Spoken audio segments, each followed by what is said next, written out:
So what did being inducted into the Colombo family mean? Well, you can't just go up to somebody in that life and say, hey, I'd like to join. Somebody has to propose you, vouch for you, say you have what it takes to be a member. And for me, it was my dad. He proposed me to membership. And, there is a process to becoming a made man or an official member of that life. And you go through a process where you have to prove yourself worthy of becoming a member. And, it could have been, there were guys at the time, Jordan, they had an expression in the life where the books were closed. From the 1950s up until that point in the mid-70s, they weren't officially bringing any more members into that life because it was security reasons. And this was all 5 families in New York kept to that. But then they opened the books again in the 70s. So there were guys actually waiting 20 years to become members of that life. Just, they were just there, 20 years. For me, it was a 2.5-year, 3-year process because, like I said, they had opened the books. So, you have to prove yourself worthy. There's a lot of discipline in that life, a lot of authority, a lot of alleged respect. You had a meeting at 8 o'clock. If you weren't there at 7:30, you were late.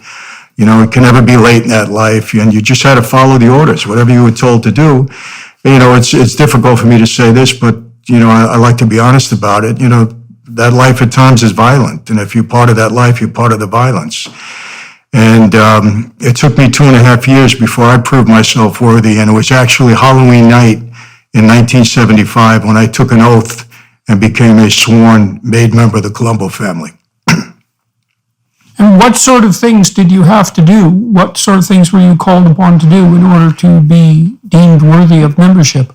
Well, again, when I first, after my dad proposed me, it was about 2 weeks later when an official in the family, a captain, picked me up and he took me to see the boss. Now, I don't know if you're aware, but Joe Colombo had been shot, seriously wounded at a big rally that we had in Columbus Circle back in 1971. He eventually died from the wounds, and I was about 12 steps away from him when that happened on the stage. It was kind of the first eye-opening experience that I had in that life. And,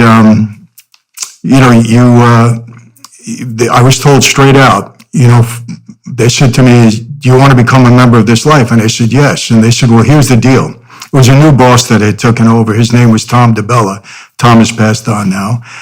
And he said to me, here's the deal. From now on, 24 hours a day, 7 days a week, you're on call to serve this family, the Colombo family. That means if your mother is sick and she's dying and you're at her bedside and we call you to service, you leave your mother's side, you come and serve us. From now on, we're number one in your life before anything and everything. And when and if we feel you deserve this privilege, this honor to become a member, we'll let you know. So from that moment on, you have to do whatever you're told to do to prove yourself worthy. And, there was a lot of menial things. There was times I had to drive the boss to a meeting. I sat in the car 2, 3, 4 hours, waited for him to come out. God forbid you leave, you go to the restroom, go get a newspaper, he comes out, you're not there, you're in trouble, stuff like that. I know I did that once and paid the price. I had a real tongue lashing. Just a lot of things like that. A lot of times you're just really hanging out and observing and watching and listening. And, I learned to be a very good listener at that point, Jordan. I just listened and observed and seen what it was I need to do and what was expected of me. And look, again, to be honest, there are times when you're called upon within that life to commit an act of violence. And if you're told to do it, you need to do it. And before you had gone into medical school and then decided to take this turn in your life, had you been involved in anything that was violent as a child or a teenager? I never was involved myself. I had fights, I had a fight, 2 or 3 neighborhood fights. My ribs were broken once. I got hit with a bat. Things like that, scuffles like that, but nothing major. But I witnessed things, My dad was a fairly violent guy. I saw him hit people. So I witnessed that. I didn't really enjoy seeing it. But I witnessed it at one time at a really young age. I think it was 10 or 11 years old, and he had, trouble with somebody on the street. I was driving with him, and he was pretty violent with the guy. How did you react to that when you were 11? It kind of scared me. I didn't see him like that with another guy. So I was a little concerned. I said, hey, in my mind, I guess I was thinking, is this going to get out of hand? What's going to happen? And two fellas that were with my dad walked over to me and said, I was in the car, and they said, Mike, don't worry about it. You probably shouldn't be seeing this, but everything is okay. But it made an impression on me. So, all right, so you how far had you got in medical school? Well, I was a pre-med student. It was my second year. I was a sophomore. Basically a biology major. What happened with your father? What happened with your attempts to have his case re-adjudicated? Well, my dad actually did 40 years on that 50. And he was paroled. He made parole because he was under the old law where they still had parole in the federal system. Back then, today they don't have it. You got to do 85% of your time. But he was under the old law. And after 10 years, I actually did get him out on parole. But he kept going back in. And always for associating with other felons, somebody alleged to be in organized crime. So he was paroled 5 times, violated 5 times, and went back in. And he ended up doing 40 on the 50. He was actually released in 2017 for the last time. He was 100 years old on the date of his release. He was actually the oldest, member of that life in America, probably in the world. And he died at the age of 103 just two years ago. So what did it mean to be at that time, what did it mean to be part of the Cosa Nostra 5 families in New York? And why 5? And how were they bonded together, or were they competing with one another? Well, they didn't compete with one another, but there were rivalries at the time, but never rivalries that ended up in violence, because in that life there's a perception that families used to fight one another. That kind of activity stopped in the 40s.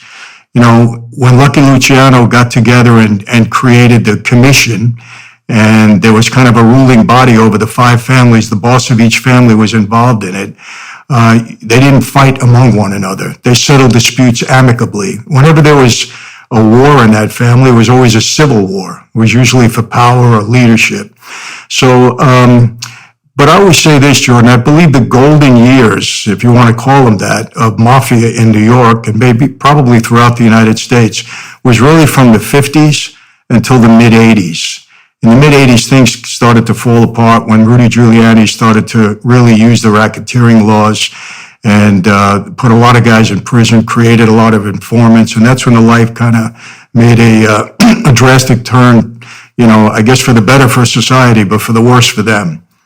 But it was a big deal, back then. I mean, we had a lot of power and a lot of control in it. Yeah, well, it said in your bio that you, at the height of your activity, you were involved in criminal activity that was generating something between $5 and $8 million a week, and that would be in the 70s, if I've got the timeline correct. Yes. So that's an awful lot of money.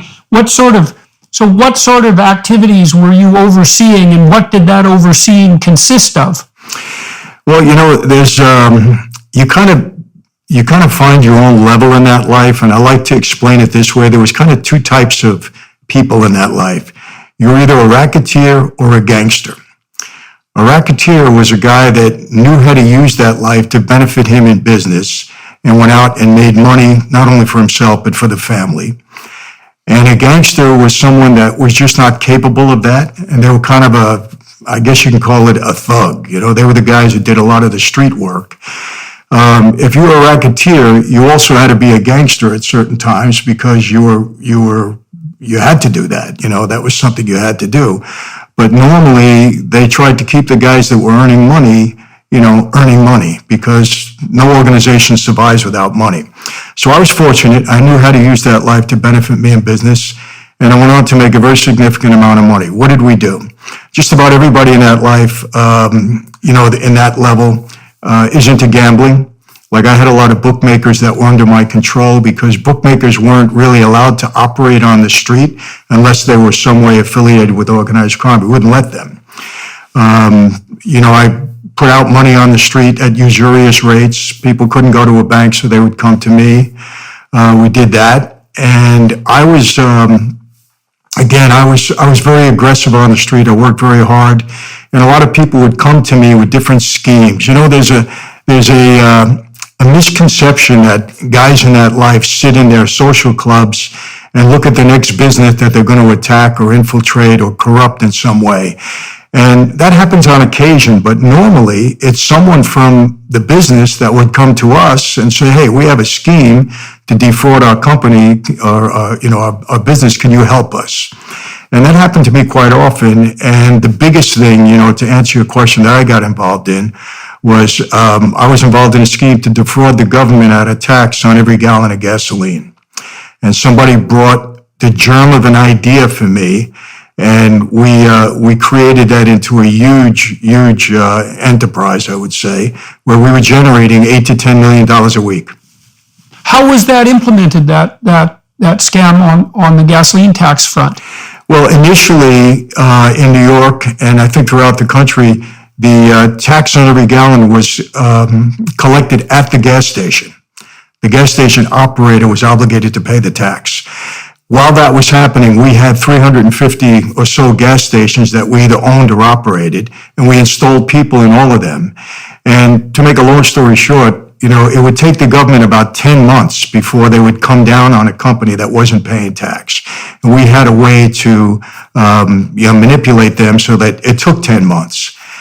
And then they changed the law. And they said that you had to be a licensed wholesaler in order to collect the tax, and then you had to pay the government. Well, I had 18 companies that were licensed to collect tax on every gallon of gasoline, and the same deal. It took them about 10 or 11 months before they came down on us. And we had accountants working for us that were able to keep them at bay for that length of time. And then by the time they would come down on a company, we'd just close the doors. That company would be over, and we'd move to the next license.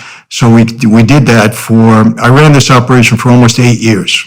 So how come the government didn't clue in if they were losing the amount of money that you were siphoning off? You said you ran this repeatedly, so if I've got it right, you set up a company, you had about 11-month window before the government would come in and enforce its tax collection. So you could collect money for 10 months and then just kill the company and then start another one. Correct. And so, and then you managed to do that for 8 years. Yes. So why didn't the government clue in? Well, they couldn't. They were investigating us. They were trying to clue in. They just couldn't figure out how we were doing it or what we were doing. And, it was a pretty sophisticated operation, and we just tried to stay one step ahead of them, which we were able to do. And it lasted that long. I mean, I had an incident once where 2 FBI agents, I had also a couple of car agencies. I had a Mazda agency and a Chevrolet agency. And they visited me in my offices once, and they brought me outside, and they said, look, we have an idea what you're doing. We know what you're doing, but we can't figure it out. Just tell us, help us, and we'll give you a pass on all of this. Now, obviously, I knew they weren't going to give me a pass, and I didn't cooperate with them at the time, but they knew something was going down. They just couldn't figure it out. We just stayed ahead of them. And so how did it finally fold up after 8 years? Well, my partner, who developed the scheme along with me, he was actually the one that brought me the idea. He had a small operation out in Long Island. And he got in trouble on an unrelated case, a tax issue, a personal tax issue that he had. And at the time, he was on trial, and we had a compound in Panama. And the reason we had it there is because there was no extradition between Panama and the United States at that point in time. And so he was flying back and forth to Panama, and there was at some point in time when he thought he was going to be convicted on his case, and he didn't want to take the conviction, so he fled to Panama. And the FBI somehow, they went and kidnapped him in the middle of the night. So they bypassed the extradition laws, and they brought him into Florida. And at that point in time, he agreed to be a cooperating witness against me. And I was the target at that time. I had several investigations going on me at one time. And once he became an informant and started cooperating, he told them how the whole scheme was coming down, and that's when it fell apart. So I'm curious about your personality then and now, I suppose. It seems to me that juggling all these enterprises, each of which has a high probability of collapse and a high probability of investigation, I would think of that as something extraordinarily stressful. And so how is it that you were able to keep your head while you were engaged in these enterprises? And because I can imagine if I was doing that, I would be apprehensive all the time as a consequence of being pursued, let's say. But obviously you were able to deal with that. And so how were you able to stay composed while engaged in these activities? And why at that time did you think it was worth it? Well, that's a good question. I'll tell you, it wasn't only, I was a target of law enforcement from day one because my dad's name was so high profile. I mean, throughout my time in that life, I had 18 arrests. They were on me all the time. I found out I also had 7 indictments. I had 5 state indictments and I had 2 federal racketeering indictments, one that was brought on by Rudy Giuliani. And I went to trial 5 times. I was either dismissed or acquitted in every case. And so I constantly was under investigation. And on the other hand, when you're in that life, you're constantly watching out for the guy next to you because that's just the way the life goes. So, I never analyzed myself and say, how was I able to do this? I think part of it stemmed from the resentment that I had from law enforcement that, hey, you destroyed my family, you took my father away, and I'm just going to continue on this path. But I will say this, Jordan, people have asked me that many, many times. There were things that I had to do in that life that I was very uncomfortable in doing. I didn't like it. It wasn't part of who I was, I believe. But, in some way, I just stepped outside of myself because I knew I had to do it. Or suffer consequences myself. And I did it. And then I sprang back to who I was before that. I don't know how else to say it. Well, you said already that you had constructed a pretty complex identity. You had a 2.5-year apprenticeship. And as you get deeper in and deeper into something, that's more and more of who you are. And so the alternative to continuing in that vein is to do something radical, completely radical and different, and that's no easy thing to manage. And I think people do in their lives step outside themselves quite frequently to maintain what they have. So you said part of it was that you had been embattled on the law enforcement front for a very, very long time, and so you were pretty accustomed to that, and that you felt that the law enforcement agencies were enemies. And so was that part of the justification for engaging in those activities? Yes, I saw law enforcement as they're corrupt. These are not good people.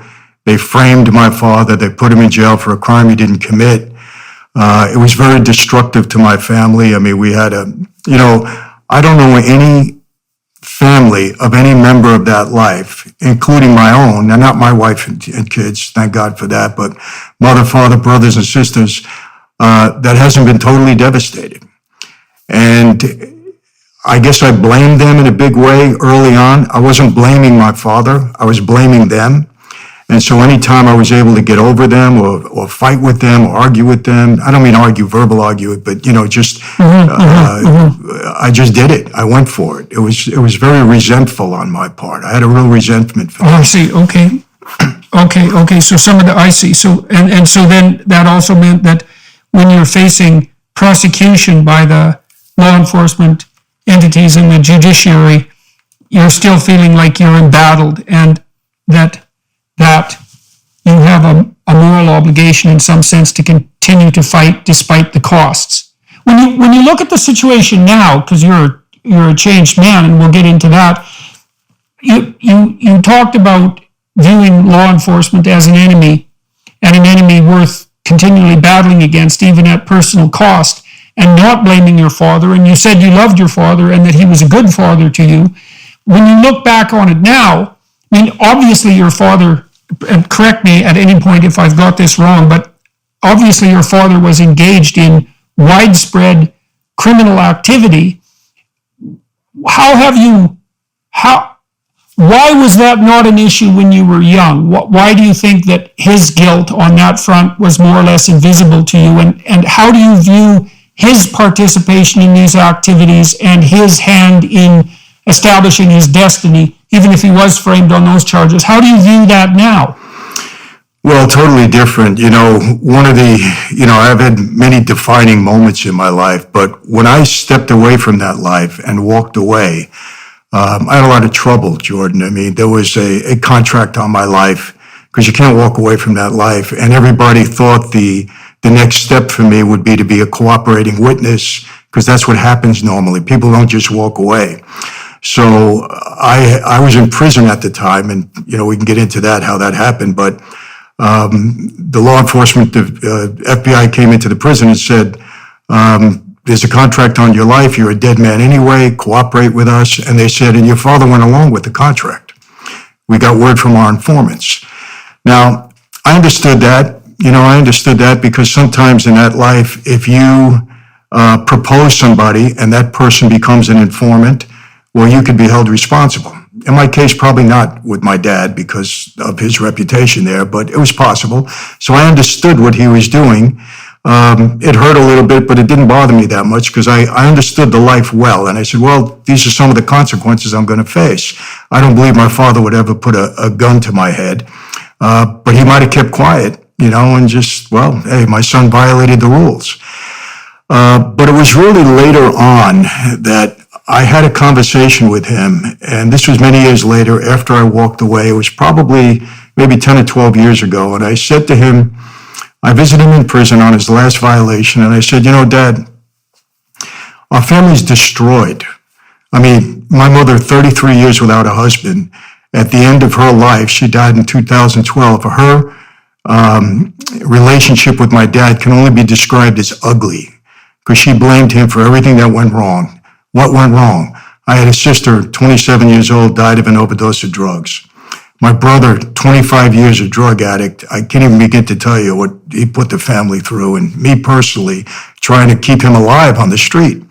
Another younger sister, 41 years old, she died of cancer, but she was never mentally stable.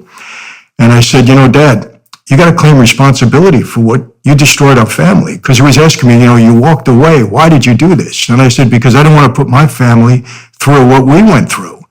And, he looked at me and he said, well, none of this was my fault. I said, well, what do you mean by that? He said, well, I was framed on this case. And I said, Dad, you weren't framed because you were a doctor, a lawyer, or a priest. You were framed because of who we were. I said, you got to come to terms with that because eventually you were going to go down. He wouldn't accept responsibility. So that's it. So that's interesting. So okay. So let's talk about that a little bit because that's extremely interesting. So because you might think that given that he had lived an exceptional criminal life, that he would have been willing in some sense to accept the guilt that would be part and parcel of that. I mean, if you engage in criminal activities, then you're doing criminal things, and obviously that's wrong in some sense, or it wouldn't be called criminal. And you'd think that that would be part of the price you'd pay for whatever success and respect you might generate as a consequence of doing that, maybe whatever adventure you might have as a consequence of doing that. But the fact that he dwelt on the narrow fact of his innocence in that regard means to me, in some sense, that he was denying his, and I think this is what you're telling me, is that he was denying his culpability. When you often hear that, especially the high-level criminal types are without conscience. But that doesn't seem to be an appropriate description of the situation with your father, because if he was without conscience, he would have just said, well, of course I was guilty and they framed me, the sons of bitches, but that's exactly what you'd expect. But, I had it coming to me in some sense because of all the other things I did. But you said that he was clinging to his innocence and also unwilling to take responsibility for what he had done. And do you think that's an exaggerated version of what you had to do when you stepped outside yourself, so to speak, to commit the sorts of acts that you didn't regard as part and parcel of you? Yeah, I think it could be described that way, yes. And I got upset with him during that meeting too, because I said, how could you not claim responsibility for any of this? I said, our family was destroyed. And he refused to do it. He was now again, I don't know if he just couldn't face me and say it. Maybe inwardly, I can't look into his heart and his mind, but he was very adamant about, denying it. And maybe in some sense, I don't know, maybe that had a carryover effect on me during my time in that life. Because my dad did teach me one thing. He said to me, he taught me a lot of things that I thought were very helpful to me. But one of the things he said is never admit to anything. Never. No matter what. You don't ever admit to anything. Let them prove it. Let somebody else prove it. And I saw that as being wrong later on. But during my time in that life and growing up, that's how I would never admit to anything. If you guys want to get me, you got to get me. I'm not going to help you. So that was my mentality back then. Right. Right. And do you think that did that also carry over? Do you think it's hard to practice something without it becoming habit, let's say? And so you might say, well, did that carry over to your attitude to yourself? Because I am very interested in that idea that you brought forward earlier about having to step outside yourself when you saw yourself doing things that you didn't regard as essentially you. It's a strange distinction, right? Because there's the real you that's doing the things that are good, and then there's the sporadic you that are doing terrible things, but that's not really you. There's a line of denial there. Mm-hmm. And that's not conscienceless in any sense. It's just, in some sense, it's the denial of conscience. And you did say that, your father seemed to manifest the same attitude on a very large scale. When you decided to get out of that criminal life, was that a consequence of willingness to preserve your family from the catastrophes that your birth family had been through, or was that, to what degree was that also your willingness to look at those things that you'd done and to start seeing them as part of you instead of part of whatever it is that you were being when you weren't being you? Well, there were a couple of things that led to that. Jordan, one of the horrors of that life is that you make a mistake, your best friend walks you into a room, and you don't walk out again. And there was a night when I had that experience. There was a lot of talk about me on the street. I had a very big crew at that time. We were making a lot of money.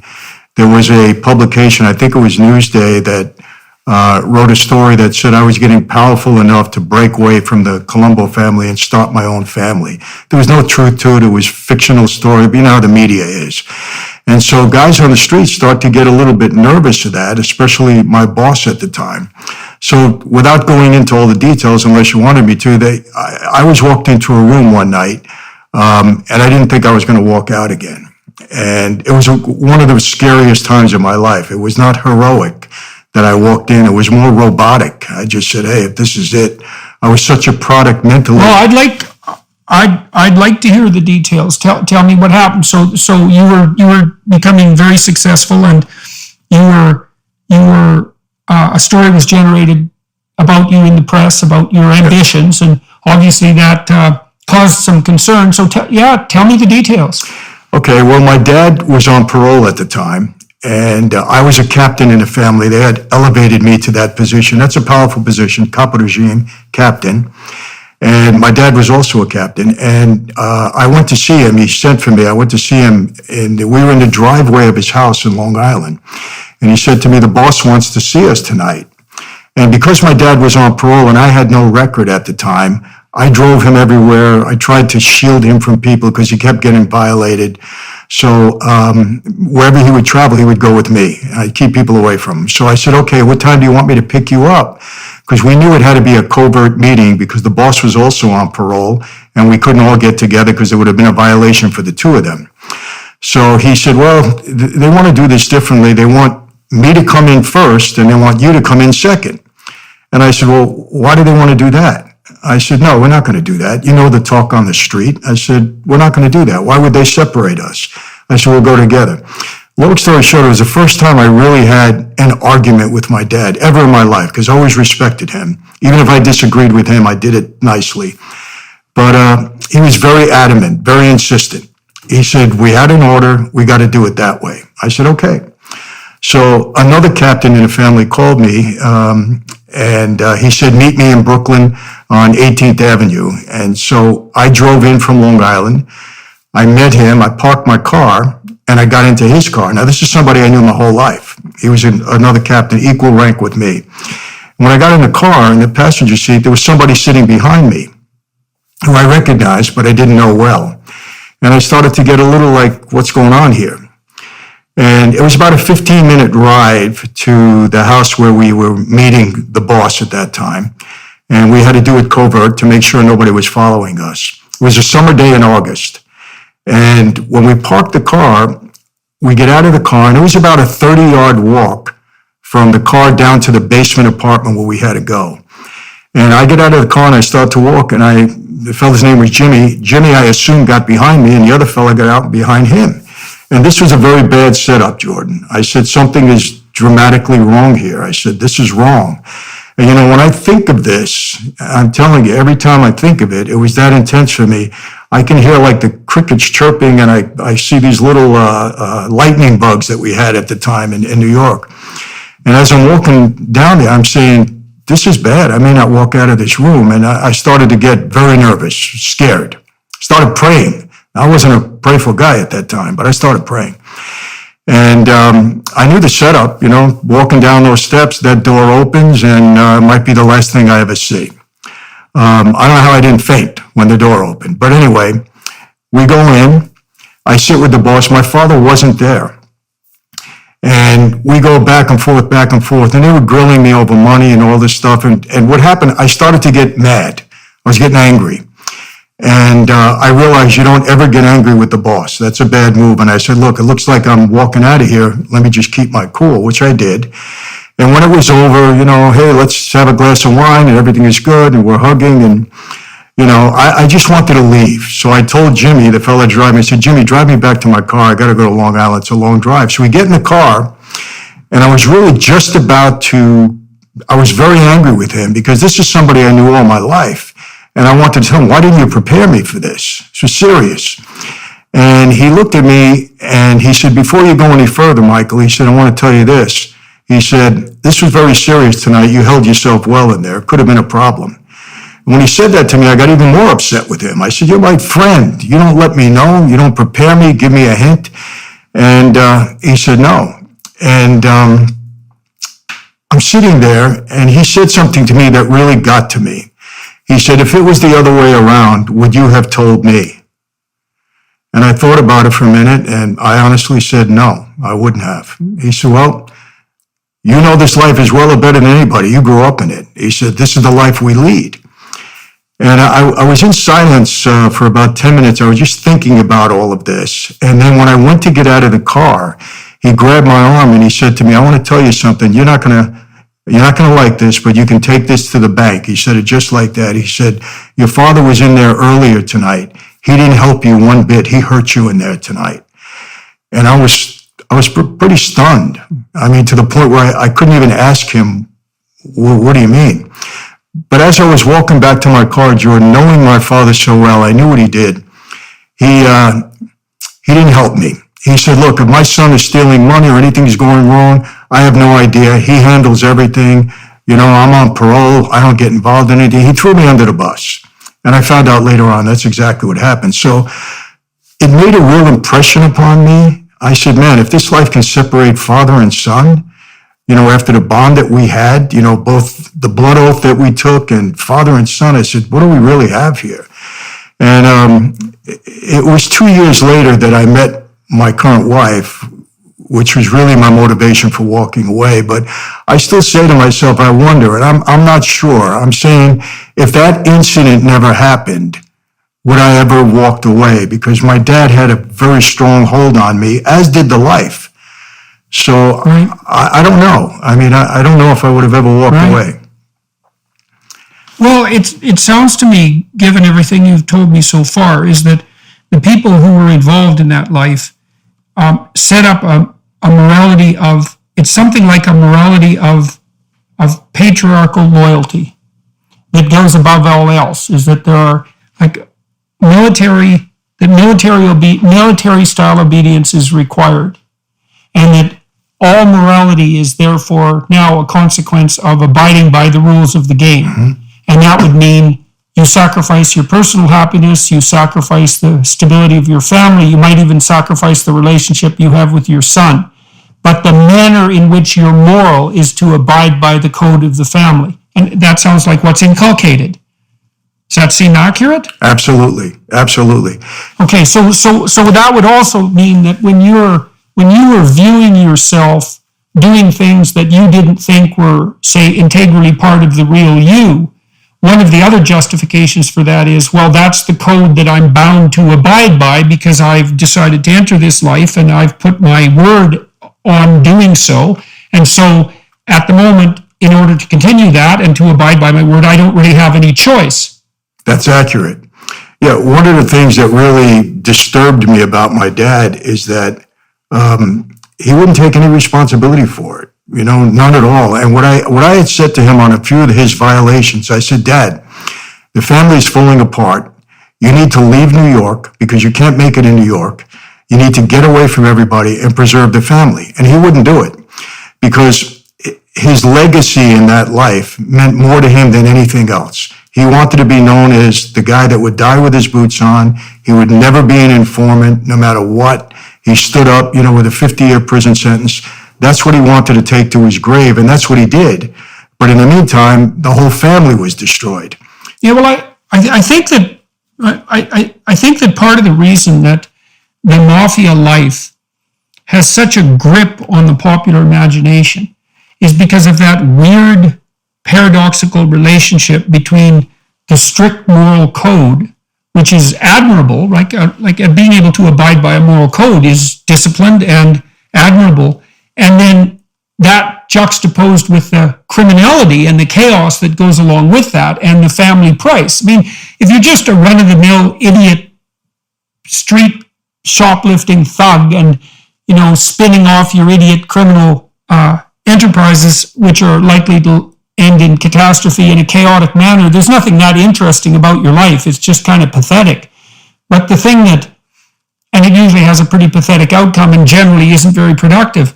But the thing about the organization that you're describing is that there really is an iron-shod ethos that goes along with it. Now, but what's interesting about it, so imagine that we look at your situation, we think you had decided to abide by an ethical order, and that was the order of the Cosa Nostra families, and you're bound by that. And then you might say, well, that defines you. But it doesn't exactly, because you said by your own testimony that despite the fact that you had identified with that ethic, when you saw yourself doing certain things, you didn't feel that was the real you. And so then the question would be, well, who is the real you that mafia ethic is transgressing against? If it's something you did by choice, which was the case, and it was something that you were disciplined to do, you might think, well, that's you. But that isn't the case. What you felt, from what you've told me, is that you felt you were violating the real you when you were doing terrible things to abide by this ethos. And so what do you think now? You're much older and you've gone through many transformations. What do you think the real you that was being violated was? And why wasn't that the Cosa Nostra you? Well, the fact that I was so uncomfortable at times doing the things that I was told to do, I don't want to not accept responsibility for what I did because I think that's wrong, especially at this stage of my life. But I can't say that that's something, let's put it this way. Had my father never introduced me to that life, I would have never gone down a criminal path. That's not who I was. I wanted to be a doctor or go on with my life in that way. But on the other hand, I had it in me to do what I had to do. So I wonder myself sometimes, what is the real you? In other words, if you were presented with a situation when you had to do something, you did it. Is that the real you? Even though you were uncomfortable? I've asked myself this question quite a bit. And I don't know. Like now, I wouldn't think of it. I don't want to, hurt my family in any way. I don't want to do the wrong thing. But being I was capable of doing it back then, was it the real me? Is it the real me? That is the question in some sense, and I suppose that's also the question that is relevant with regards to a conversion, is what is the real you? and I don't mean just you specifically, I mean the real human being, you might think that because you, as I said, because you had decided to abide by this moral code, and that it was a moral code, that you wouldn't be conscience-ridden for doing some of the things you had to do to stay part of the family, because you'd already defined yourself in that way and also defined that as ethical. But it was still grating against something in you. And I would say, hopefully, that whatever was calling you to conscience was more the real you than the you that was stepping outside of your conscience to do the terrible things that you did. You know, I do believe that people have an intrinsic sense of, well, I think it's an intrinsic religious sense in some sense, and that's why they're called upon by their conscience, period. You know, exactly what that means in the final analysis, I don't know, but it's very interesting to me that despite your oath and your disciplined following of the appropriate practices, that you were still guilty. And it's also interesting to me that your father had to insist on his innocence, and that was what he used to escape responsibility. Because you wouldn't necessarily think that would be vital under those circumstances. But it was how he, apparently, it was how he lived with himself. And you said there was a kind of, I hesitate to use this word, but there was also a kind of narcissism of legacy associated with that's prideful, I suppose. You said that he wanted to be viewed, and you can understand this, and it is tough in some sense, that he wanted to be viewed as the guy who was so loyal that he wouldn't crack no matter what. And even though that's misguided, it's not nothing, right? It's not just complete, chaotic rule by whim. There is an ethos there. But, you know, you said your birth family was completely destroyed by that ethos. It turned out that doesn't work very well in the medium to long run. And that would be despite the money and the respect and the power and all of that went along with it. Why do you think it was so destructive for your family? I mean, it was partly because your father was jailed, but that wouldn't be all of it.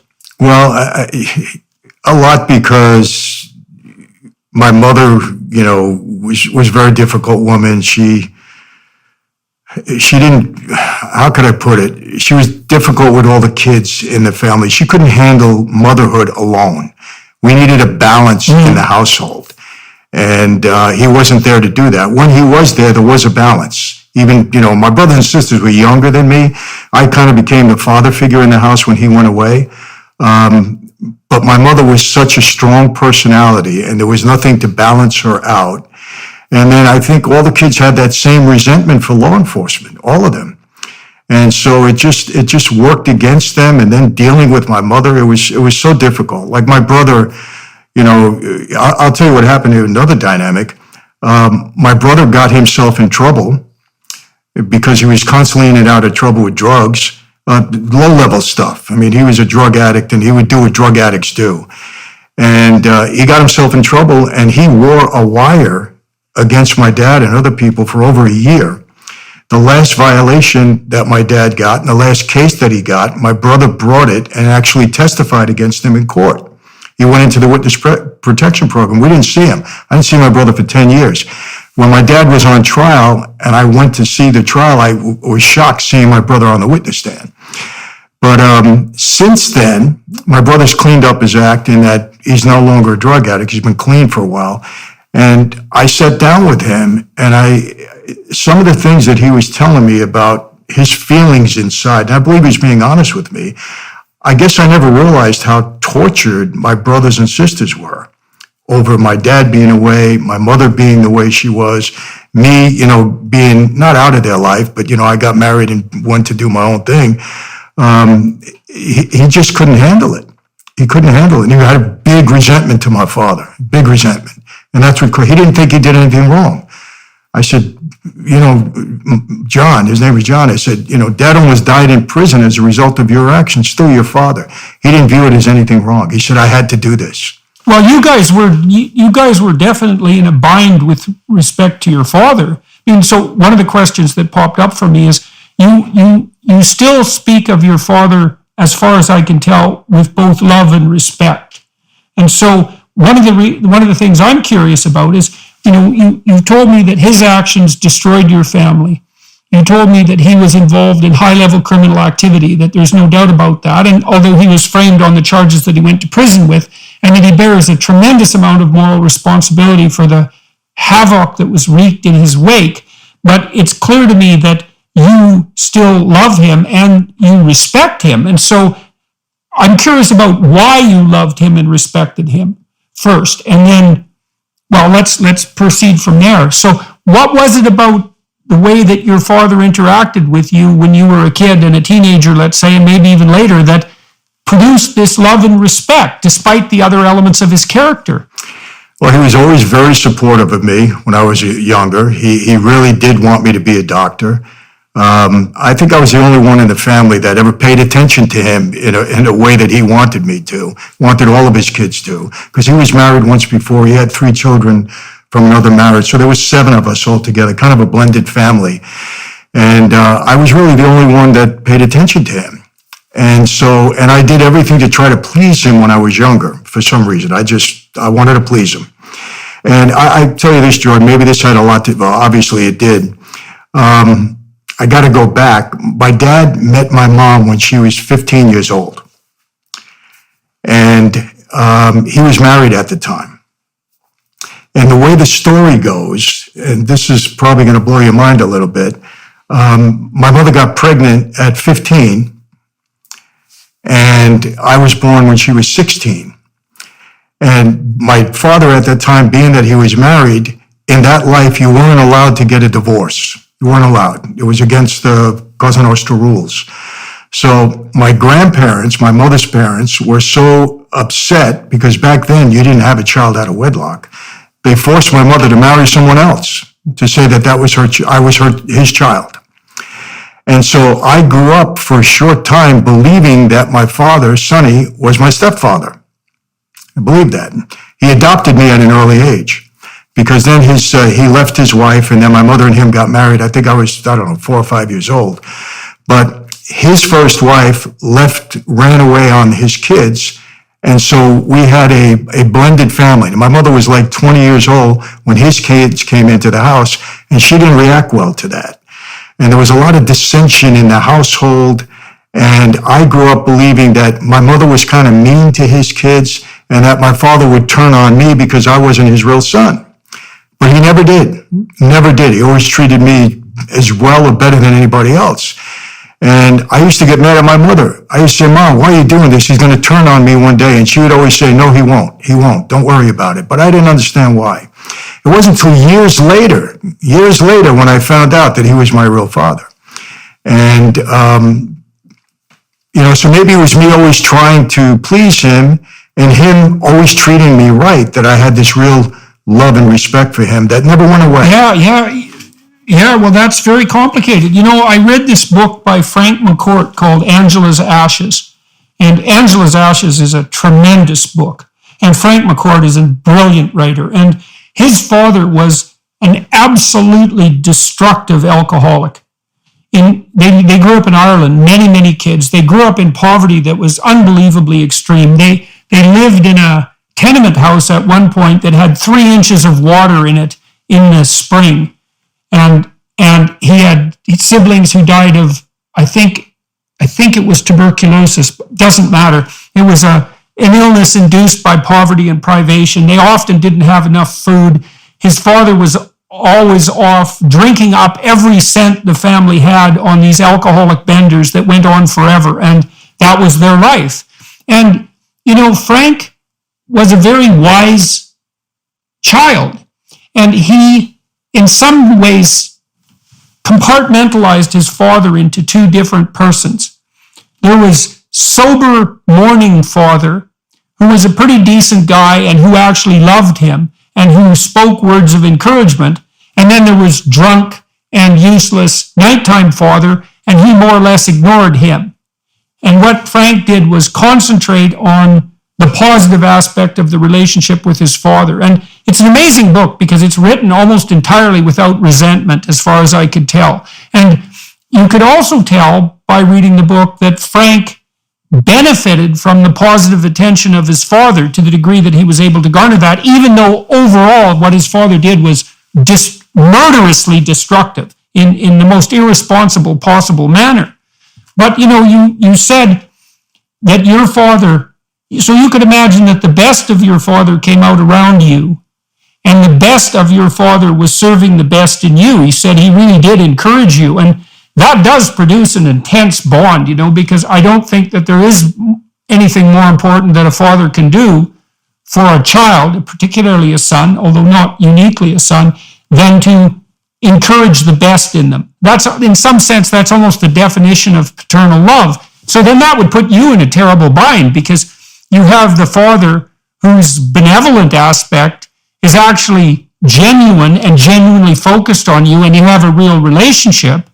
And then you have outside of that father, the criminal father, who's doing all these other things that are in some ways completely contradictory to that. And, and your response was intense loyalty to your father. Yes.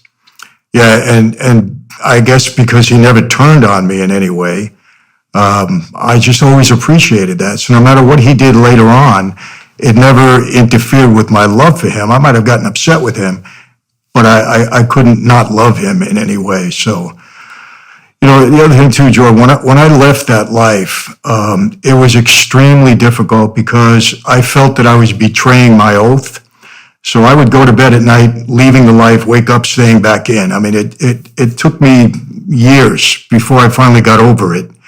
And I'm over it now, obviously, but it took me a long time. It was a real struggle and challenge. That's how much of a hold that life had on me. And I think not only because of the oath that I took, but really because of my father. I didn't want to let him down in any way. It was really a struggle. So let's turn to that. You said that one of the turning points was that evening that you described earlier, where you weren't sure if you were going to walk out alive, and the fact that your father, in some sense, threw you under the bus before that meeting. And then also your realization that had you been in the same position as perhaps your father and certainly your friend Jimmy, that you might have done the same thing. That obviously perturbed you to a great degree. But then you also said that you met the woman that you are now married to not long after that, and that was also a turning point. And so how did you meet her, and what were you engaged in at that time, and how and why did meeting her change you? Well, I met her on a movie set. I was producing a movie. I had a film distribution company, production company at the time that I was involved in, independent.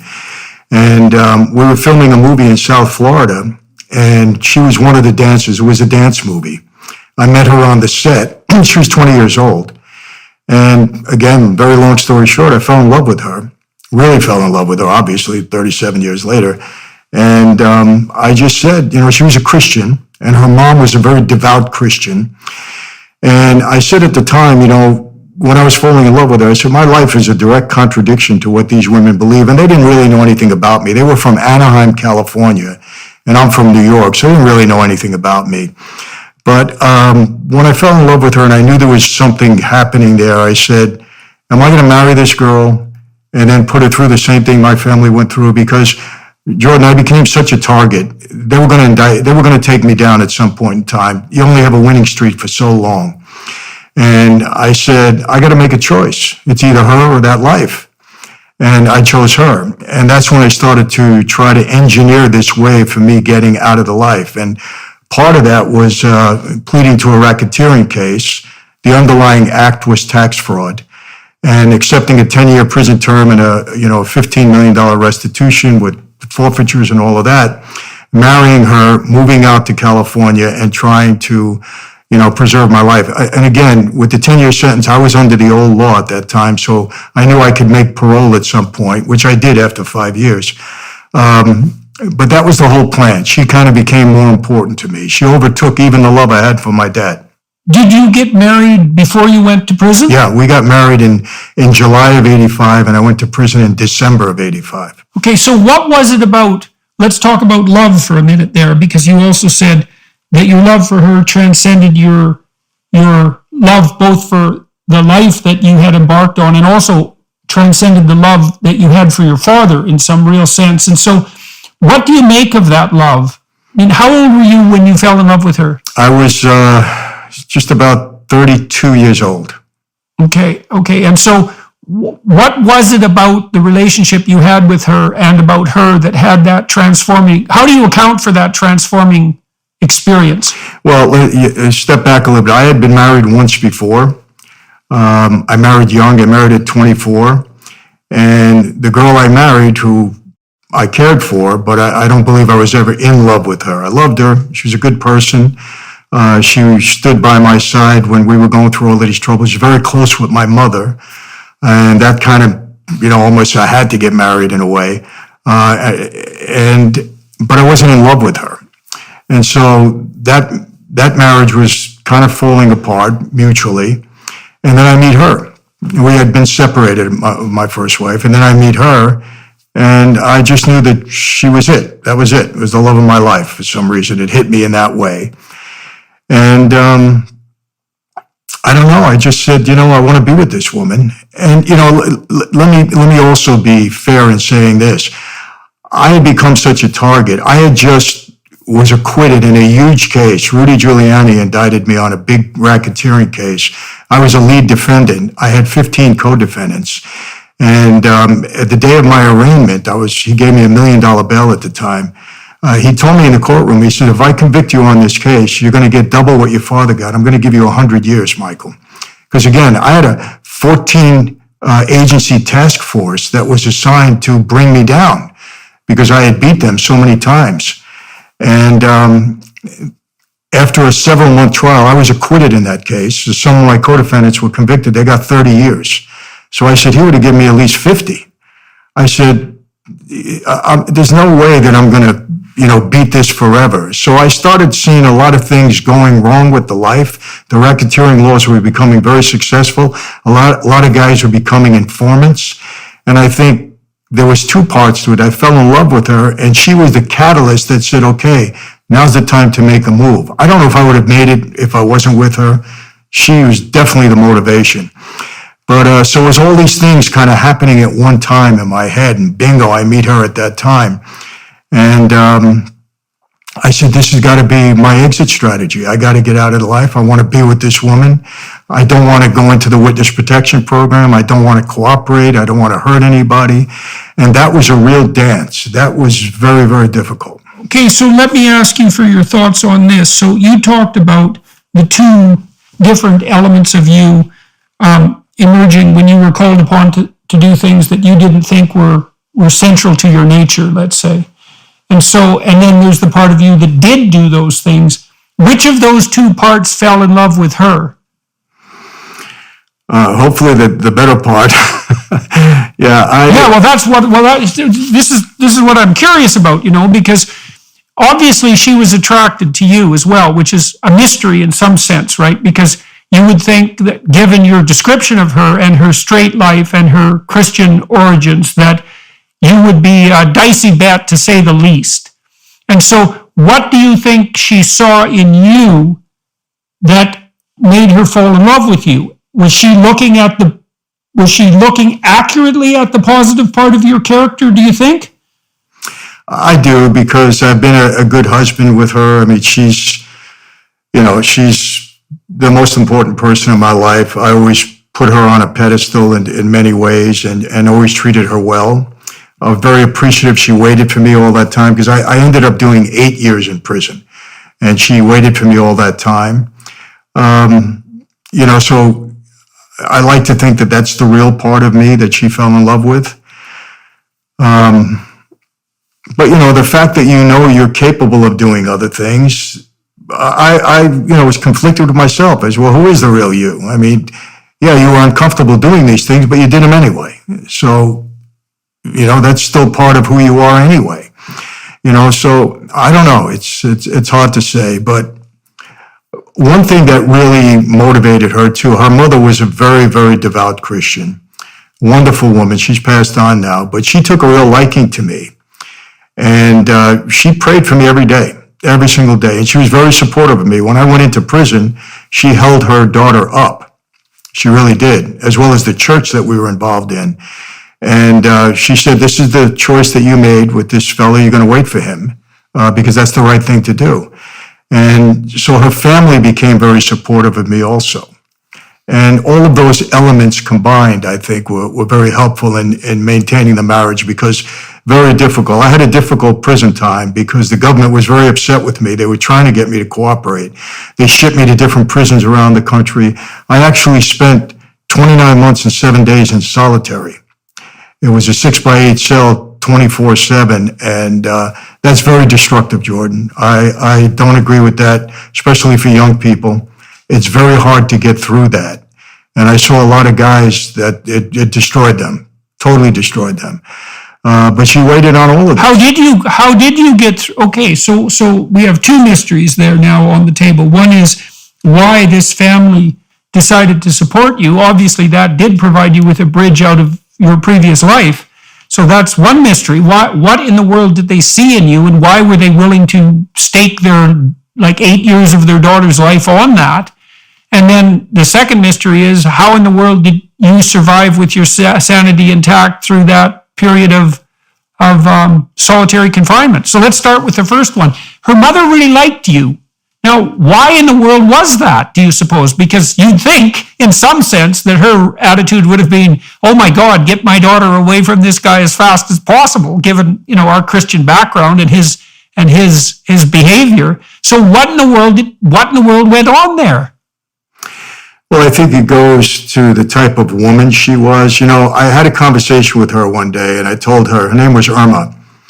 And I said, Irma, look, I'm bringing some baggage into this relationship because of who I am and what I've done in my life.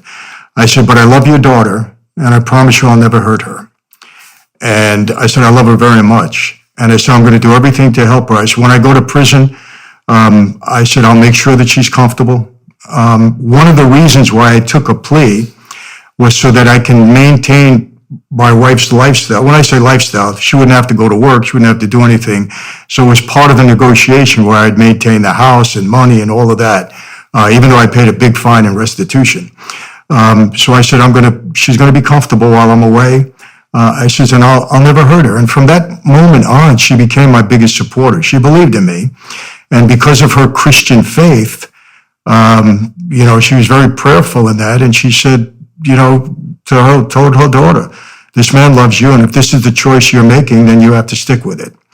And her grandmother was the same way. And I think that was, because Candy was 21 years old when I married her. She was a good girl. She was a Christian, but she was still a young girl. She was a dancer at the time,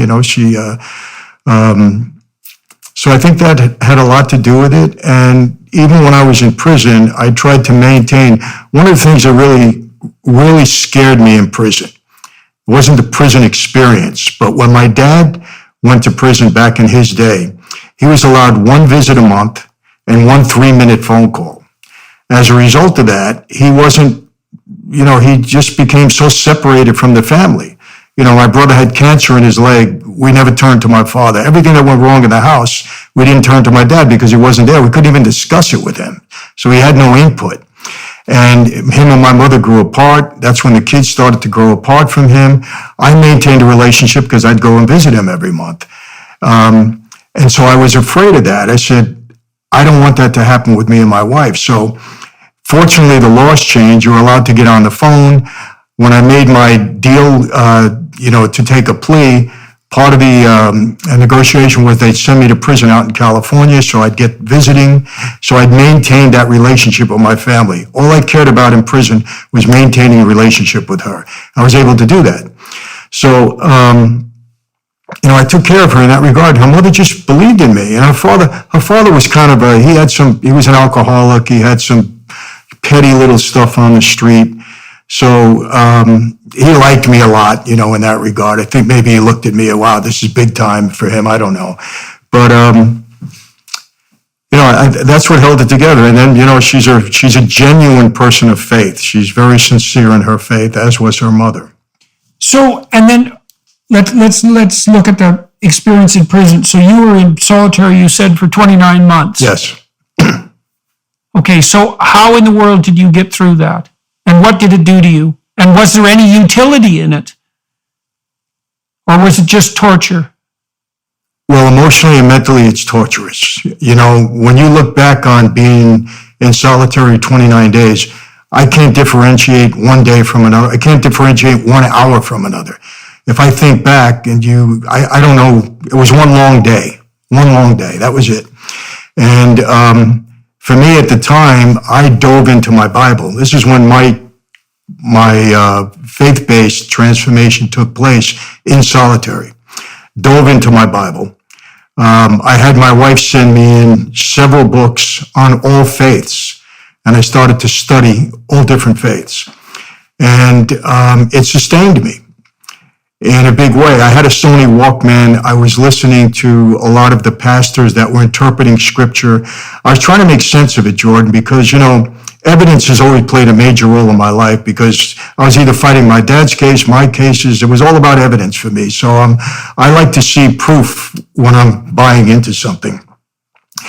And for me, there was enough proof. It was almost overwhelming to me that scripture was real, the Bible was God's word, and that Jesus was my Savior. And I came out of there with that concept, with that belief. And that's where the transformation really started to take place, because I said, you can't have 1 foot in, 1 foot out. If you're going to be a different person, you got to be the right person, and you got to maintain that. And even though, I say this, you can take the boy out of Brooklyn, you can't always take Brooklyn out of the boy. I still have things that I think about in my head, and sometimes reactions that I hold back from, thank God. But overwhelmingly, my faith is won out and kind of keeps me on track. That and family, obviously. So you had 3 things going for you then when you made your transition to your new life. You had the love of your wife and her family. You had faith, and you had your proclivity for loyalty. You said, well, when you went into your new life, you went all in. And then you also talked about the experience you had in solitary and the evidence that you gathered. You were reading about different faiths. What was it about? Why did you decide at that point to start studying faith traditions, and more particularly the Bible? Was that a consequence of the influence of your wife, or what do you think was happening there? Well, it was, to me, it was divine intervention, because the first night I was in the hole, when they violated my parole, a couple of things happened. I was walking out of a bank in Brentwood, California, and 15 agents captured me, threw me in the paddy wagon, and just took everything I had at that point. And they were upset with me because I wouldn't cooperate, basically. I was playing a game with them, making them think I was, because I was trying to just, get on the right side of the government, but not really giving them anything that they can work with. And finally, they knew that I was playing a game with them. They violated my parole and said they were going to indict me on another case, and I'd spend the rest of my life in prison. And they drove me to the lockup in LA at that time. They were going to transport me back to Brooklyn in the morning where the case was. And that first night in the hole... Okay, so let me just, sorry, I'm confused here. So tell me when that was happening. This was before you struck the plea bargain with the government? This was after I had done 5 years. I was out on parole for 13 months. A very difficult 13 months. Okay. And then the violation. And Okay. Yeah, that first night in the hole was honestly, I was a guy that was pretty much, I can accomplish anything that I want to accomplish. I was very determined. I had confidence, not arrogance, but confidence in myself. And this was the first night when I said, I think it's over for me. I'm done. I said, they took all my money because they leaned all my bank accounts. They said they were indicting me on another racketeering case, and I know by past experience, you don't beat a case with a public defender. It cost me millions to defend myself and become victorious at these trials. I said, my wife, she waited for me 5 years, 13 very bad months on parole. I had a rough time. People were after me. It was a very difficult game that I was playing with them. And I said, how's she going to wait for me now? I'm going to lose the girl I did all of this for. We had 2 little babies. I said, and they're not going to put me out on the yard. I said, I got people looking to hurt me still because I walked away. I'm going to spend the rest of my life in this hole. And I really felt for the first time in my life hopelessness. It's the strongest emotion that I ever experienced up to that point. And quite honestly, Jordan, if I could have closed my eyes and not wake up, that's what I wanted. It was too painful to think about my future. So I was only 40 years old or something. I said, this is it. I'm done. And a prison guard walked by my cell and he looked in and he said, you don't look good tonight. Are you okay? And I chased him away. I said, get away from me. Leave me alone. I don't want to see you guys. And he came back about a minute later and he pushed the Bible through the slot in the door. And, it was after a little bit of time that I picked up the Bible, and that's when I started my journey. And it really started with the book of Proverbs. The book of Proverbs really got me because of the wisdom and the intelligence of Solomon. I was, wow. I'd never read the Bible. I grew up a Catholic, but in Catholic school, you don't read the Bible, you read the catechism. The priest reads the Bible from the pulpit on Sunday, he reads the gospel. So it was my first real experience reading the Bible, and I just got hooked. And that's when the journey started. And I said, look, the way I reasoned, I said, I made two very bad decisions in my life based upon loyalty. I followed my father blindly into this life. I took an oath, and look where it got me. I said, I can't do this a third time. If what my wife and my mother-in-law are telling me about eternity and Christ is true, I want to see it. I want to believe it. I want to see the evidence. And so my journey was really in a search for evidence that this was the truth, not justifying it. And that's why I asked her, I said, I want to read about Hinduism. I want to read about Judaism. I want to read about all religions. Send me books. And she did. And I just came out of there believing. That was a long time ago, obviously. It was in I violated the parole in 1991 and spent from 91 to 95 in there. But that's when my journey started, and I just came out of there very positive that Christianity was the right way to go. So in the first 4 or 5 years that you spent in prison, you were already affected in a positive manner by your wife's love and by your decision at that point already to leave the life that you had led. Yes. But you got out on parole and things didn't work out well. And you said that had you violated your parole when they picked you up? Well, I don't want to say this, but not really, because I had failed to file my income tax. And the reason I failed to file it because they claimed that I had money buried in certain places. And my lawyer advised me, he said, Mike, if you don't file, it's a misdemeanor. If you file fraudulently and they ever find money of yours anywhere, he said, that's a felony. They'll, indict you again. You're going to spend another 10 years in prison. So he said, just don't file. So I didn't file when I was on parole. However, I had to report my earnings to my parole officer every month. So I wasn't I was still letting the government know what I was earning, but I didn't formally file my income tax. And that was a violation. And they tried to, I honestly, Jordan, I don't even remember some other silly little things they put together, but, when they want to violate your parole, they're violating you. They don't need much at all. So, but that was the basis of it. I see. And so it was the second time that you were put in prison that really did you in, the night that you were thrown in. Yes. That made you like rock bottom hopeless. Yes. You'd rather be dead than to continue the way that you were. And that's also when this prison guard showed up with a Bible, despite the fact that you chased him away. Yes. And so what do you think you found so compelling about it, especially when you were reading about other faiths at the same time? I think there was two things. I mean, obviously, so many stories in the Bible were compelling to me, but one of the things that got me, I became a New Testament guy because I really focused on, the manhood of Jesus, number one. I wanted to really look into Jesus' character since he's the basis of our faith and what kind of a guy he was. Because remember this, Jordan, my whole life, from the time I was a kid right through the time I was in that life, the standard we had to live up to was to be a man's man.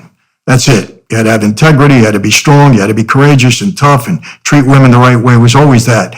So I wanted to study Jesus of Nazareth first to establish if he was the kind of man that I would follow.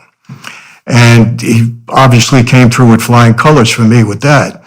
And then one of the things that really got me was that after the apostles, again, it's always this legalization that I put in my mind. After the apostles, after Jesus' death, the way the apostles stood up and went to their death for someone that had died, I really believed in the resurrection. And if there's no resurrection, there's no really Christianity. It's all about the resurrection. And their testimony, their witness meant so much to me. It was so powerful. And I said, man, I know guys in the life that were turning informants left and right, and we were a life supposedly built on loyalty. And here's 12 men, or 11, whose leader was dead, and yet they were willing to go to their death as a result. That was very powerful evidence to me. And then things just kind of stemmed from that, because you don't die for something you don't believe in. You don't die for something that is not real to you. At least I can't see that. You know, even if it's wrongly real, if it's real to you, you may sacrifice yourself for it. But if it's not, you're not going to. Mm-hmm. So that speaks to that loyalty. That speaks to that loyalty that we were talking about earlier, that ethos of loyalty that you had. And so, and then you also said that the rules that you had abided by were the rules that you might say a man's man would abide by, but they were insufficient in many ways, given, let's say, what happened to your family and also your own experiences. Why did you find the example that you encountered in the Gospels more compelling than that? You said because people were willing to die for their testimony, and that spoke to the loyalty, but what was it about the particulars of the life of Christ that also you found convincing, and convincing in a manner that would change the way that you were interacting with the world? Well, you know, I started to think about where the loyalty really was in our life. And loyalty could be built on love, could be built on fear. And I started to think about it. The loyalty in Mafia and Cosa Nostra, to a great degree, was built on fear. Fearing of the consequences if you did something wrong. So you were loyal. And then I realized when all of these racketeering laws started to come into play, the fear of the mafia was transferred to the fear of the government, because the government now would tell somebody, listen, you're going to do 100 years if you don't cooperate with us.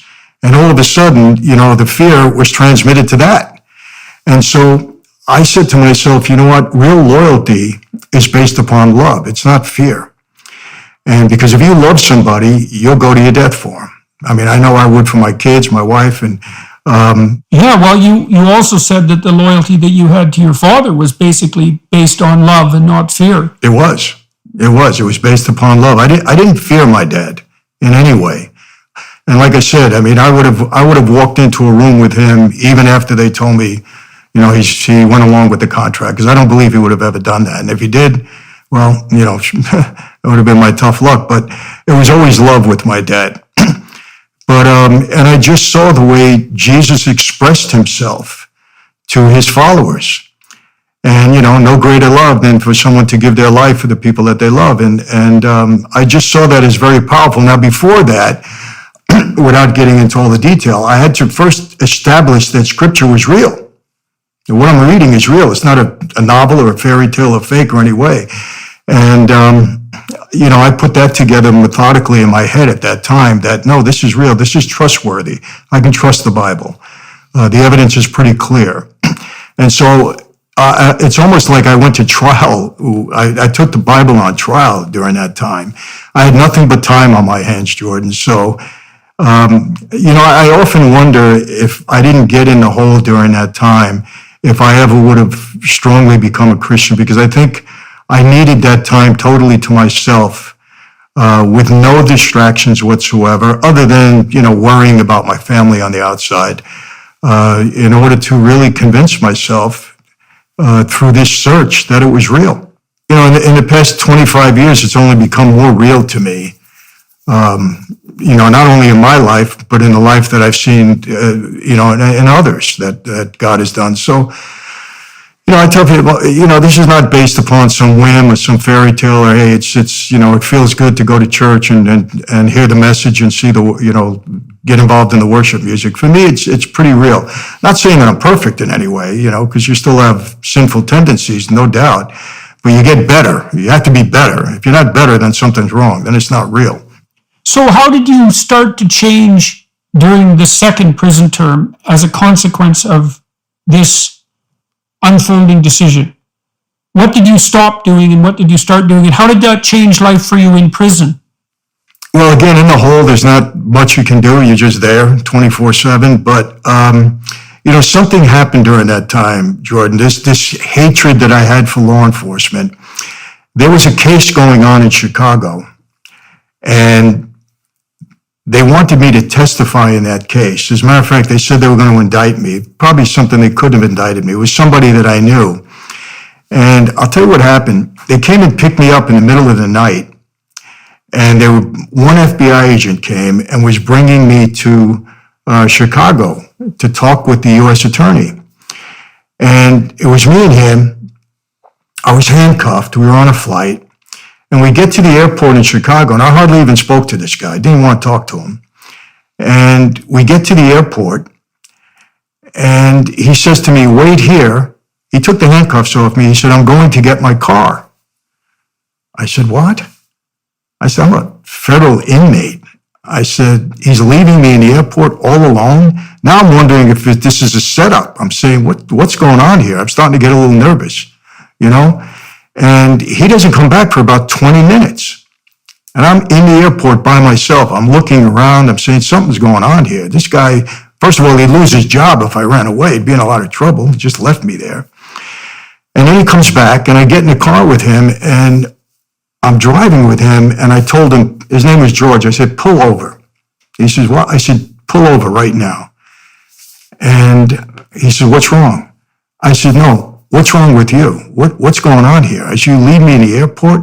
You're a federal agent, 23 years on the job, I hear." I said, "You could have lost your job if I ran away." He said, "I'm trying to establish some trust with you." He said, "I just put myself on the line with you." He says, you got to be able to trust me, and I got to be able to trust you. And that whatever I'm asking you, you're going to tell me the truth. Something happened. I had never witnessed anything like that from a federal agent or anybody in law enforcement. Well, local cops, different. But I established a friendship with this guy. And I said, "I'm going to tell you the truth. It's not going to help your case, but I'm going to tell you the truth." And he became a dear friend. He turned my whole head around about law enforcement, because I used to look at them like they were some aliens, like they didn't know how to tell the truth. They were corrupt. They were just bad people. And that put me on the road of changing my whole attitude and accepting the fact that, no, we were the bad guys.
I mean, there's bad in everything, but we were the bad guys. These are decent people.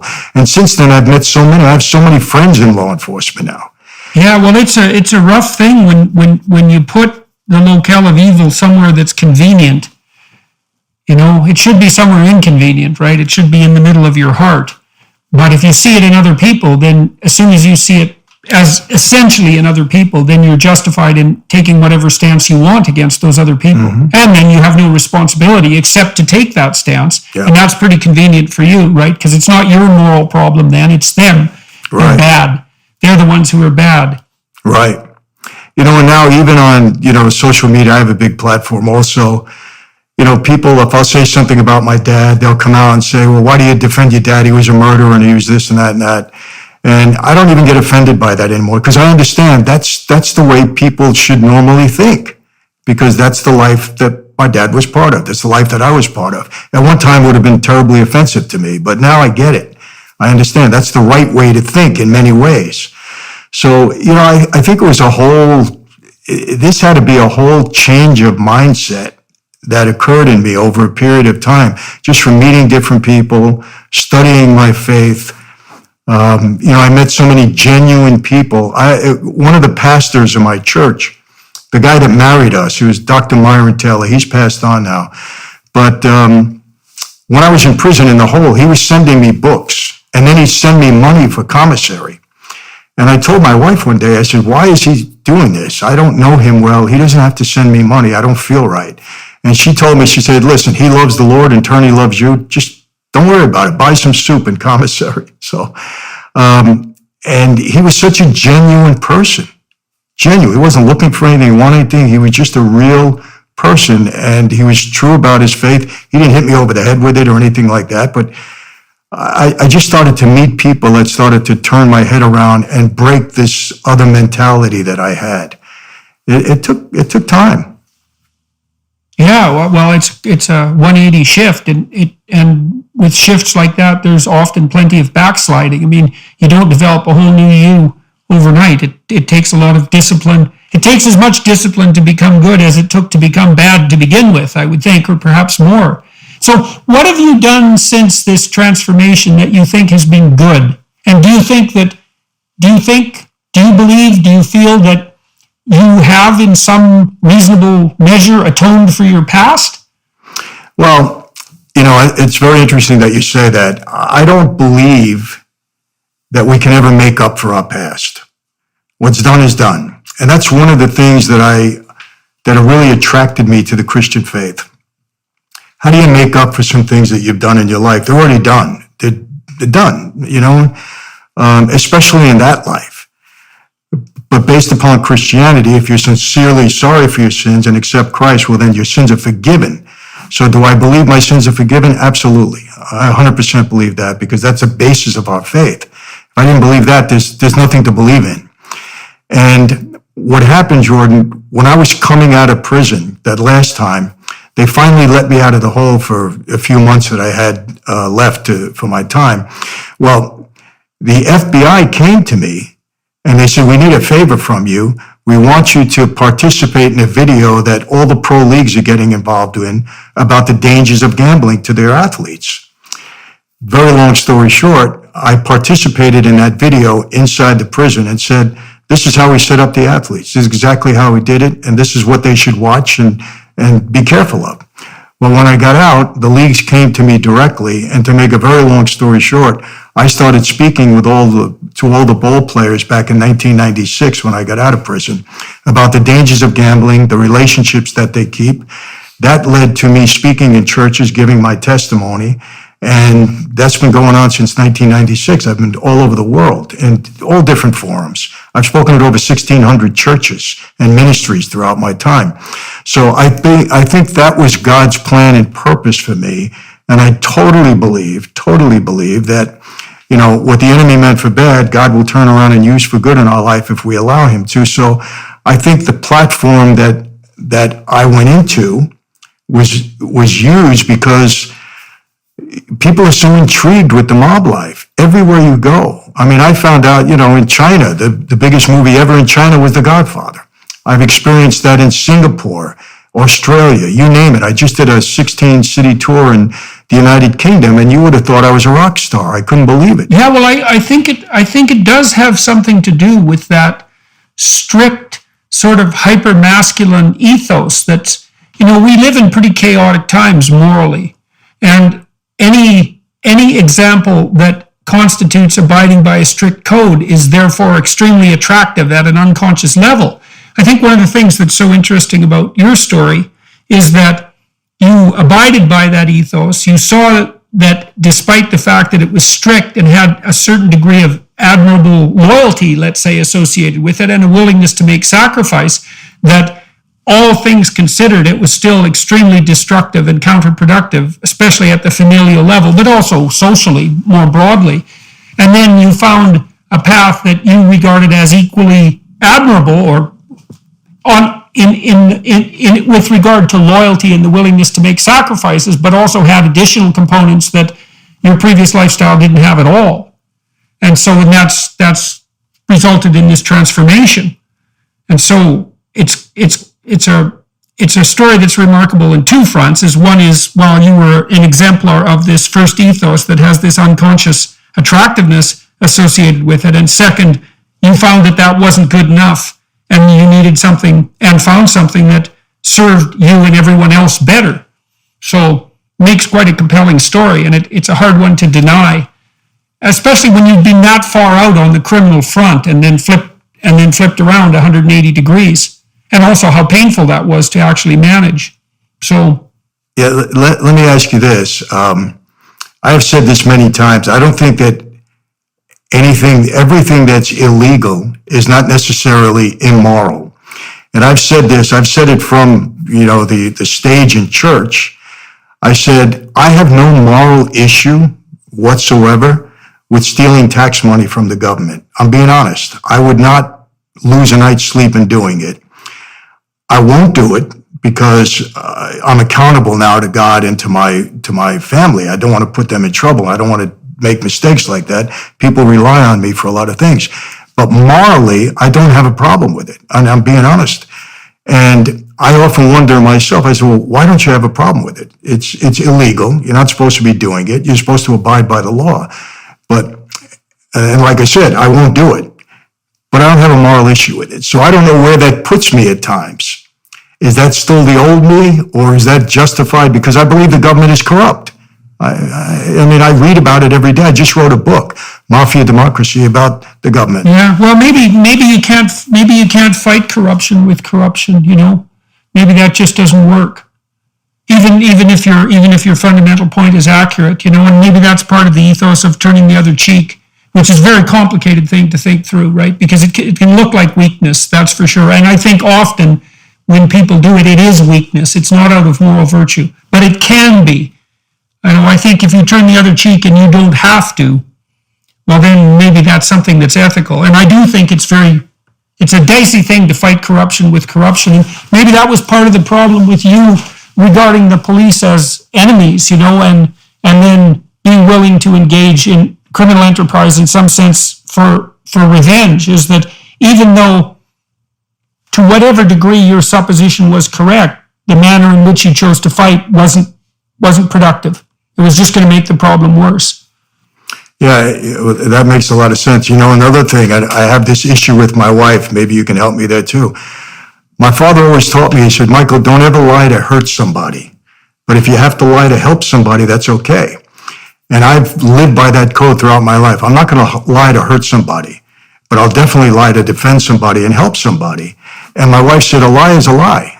It's wrong. And I try to explain it. I said, wait a second. If I had to protect our son from something that he did, would you want me to just give him up if he was wrong? Or should I protect him? I said, my instinct is to protect him. I don't know how to do it any other way. I said, I couldn't do it. And she has a problem with that. I think you can find yourself in situations where the best alternative that confronts you is to lie about something. But then I would say, in all likelihood, there was a whole series of micro lies that put you in that circumstance. And so you have to be hyper awake to make truth always work for the good. There's a poet in Canada, Leonard Cohen, and he said, there's no decent place to stand in a massacre. And the idea would be, well, by the time you're in the massacre, you've made so many moral errors that all you have are variant forms of hell around you. There's lesser hells and greater hells, but that's it.